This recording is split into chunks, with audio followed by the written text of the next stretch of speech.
Pemerintah Provinsi Sulawesi Selatan melalui Dinas Ketahanan Pangan menggelar gerakan pangan murah secara serentak di 24 kabupaten dan kota. Program ini bertujuan untuk bisa menjaga stabilitas pasokan serta menekan lonjakan harga pangan di pasaran. Di Kabupaten Bulukumba, pasar murah dipusatkan di kantor Kelurahan Ela-Ela, Kecamatan Ujung Bulu, Bulukumba. Sejumlah kebutuhan pokok dijual dengan harga terjangkau, seperti beras SPHP seharga Rp57.000 per 5 kg, gula pasir Rp15.500 per kilogram, minyak goreng Rp15.500 per liter, telur ayam Rp55.000 per rak, dan ayam potong Rp34.000 per kilogram. Tak hanya itu, tersedia pula cabai rawit, cabai besar, bawang merah, bawang putih, kentang, dan aneka kebutuhan dapur lainnya. Salah seorang pelaku usaha UMKM Bulukumba, Sukmawati, mengatakan, dengan adanya gerakan pangan murah ini, masyarakat antusias datang karena harga jauh lebih murah dari pasar.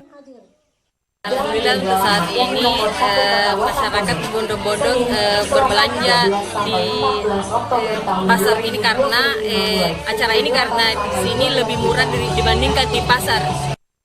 Banyak produk untuk brand saya itu ada sambal bulat, ada kerupuk, di sebelah sini ada bulog kayak gula pasir, minyak sama beras murah. Kalau minyak kita itu berapa harganya?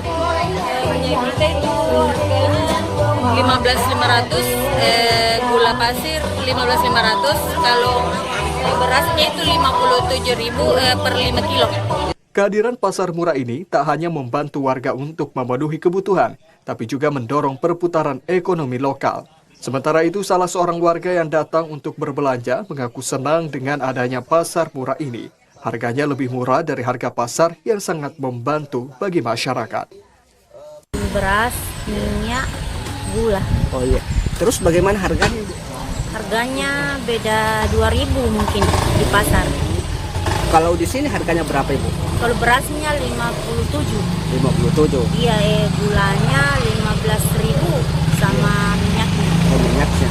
Oh, berarti lebih murah daripada... Iya, lebih murah dari pasar. Gerakan pangan murah diharapkan dapat terus berlanjut sebagai upaya nyata pemerintah dalam menjaga kestabilan harga dan daya beli masyarakat.